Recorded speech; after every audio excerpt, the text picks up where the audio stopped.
It's really a new field that we're exploring. The last people that we know of that did this was NASA back in the 2000s.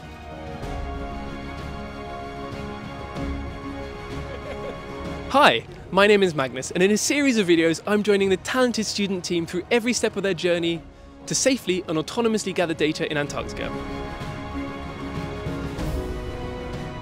As TNO, we are not just standing on the sidelines.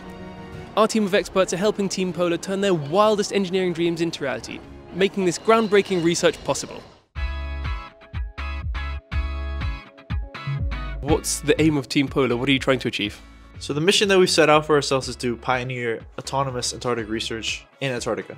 And we want to do this to make sure that not only is research more effective and sustainable, but also a lot more safer for the people that are actually doing the research there. We do this together with our research partners, and they perform a lot of meteorite research on the continent. And what they currently do is they will fly over with a plane to a research field, and there they will step out and they will walk up and down for days on end, usually 30 to 60 days. And we said this is quite inefficient. It's quite unsustainable to fly over to these fields every single day. And it's also quite dangerous by nature of being in Antarctica. And so what we're doing is we're automating that process together with these research partners by developing an autonomous research vehicle. Today we're in the Uithof in The Hague and we are testing our solar panels. So what we've done is we made a number of coatings on our solar panels, and we are testing to see how well the snow sticks to these panels.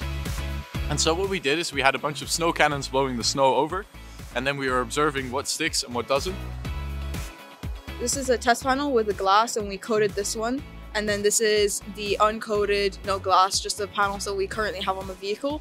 And then you can see that here there's not much snow and ice deposition, whereas here you have still patches of ice forming, and then it sticks, and then as the snow accumulates it sticks onto the ice and it forms clumps, and these clumps hold on a lot more because they're a lot stickier. So these are actually quite positive results, but we think there's a lot of improvement to go from here. What's the biggest challenge that you're facing as a team? From AI to battery management to systems integration, just a multitude of different challenges. And on top of that, it's really a challenge that has never really been done before. Being able to combine all these different disciplines into making decisions and going in one direction is generally the biggest challenge that we've always faced. The region as well is a huge constraint for us. So temperatures that can reach up to -40 degrees Celsius, as well as winds that reach up to 100 knots, so about 185 kilometers per hour. Our first iteration is made out of body panels attached on top of a frame, which means there's a lot of gaps that we have to close. And if you're in Antarctica in a snowstorm, we want to prevent snow getting in. So I think that's a big point that we will have to focus on for the second vehicle. Really pushing that technology to its limits, that's what Team Polar is about, and that's the challenges we are trying to face at the moment. Recently you've joined forces with TNO, and I'm wondering how that partnership is working so far and what's been contributed. In order to put a vehicle in Antarctica, we need to make sure that we are robust and well tested.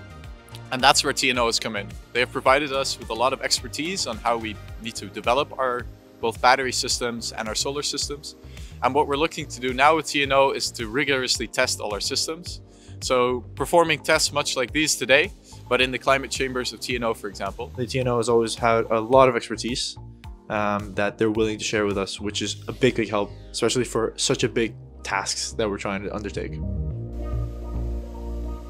What potential impacts do you think that the work you're doing is going to have on the wider industry in terms of, you're working on new technology with solar panels, but also with battery designs? Do you think this could be applicable in other fields?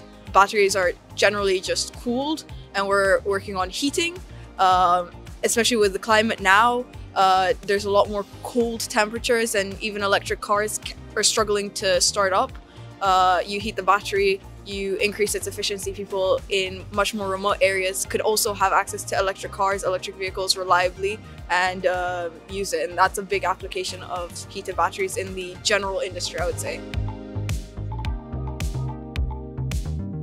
So the timeline, what this looks like for us is at the start of the next academic year, starting around September, we've really set the foundation this year to already begin some of the virtual prototyping, so to say, as well as some small component building.